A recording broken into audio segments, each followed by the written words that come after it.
For today's video nga guys, kakain tayo ng masarap na balot, agas ng ating high blood.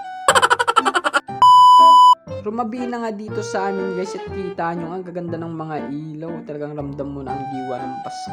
At dahil andito pa nga ako sa dalan guys at nagaantay ng agbabalot. At naisip ko nga dito guys, baka may itlog na yung bibi ng karuba namin. Tara tignan natin. At nag-aarudok na nga ako dito sa likod ng karuba namin guys.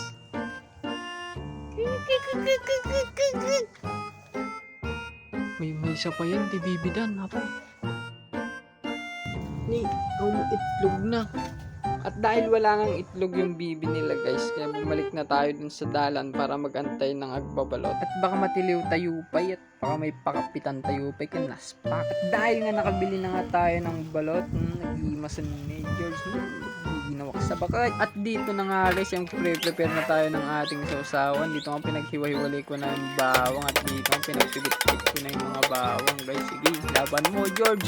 Katapos ko ang bitbitin guys, binalatan ko na rin, sinalin ko na ito sa mangkok. At nilagyan ko na din pala yan ng sukang binalyan guys. Napakasarap yan, bagay na bagay yan sa ating balot. At nilagyan ko na dito ng konting asin.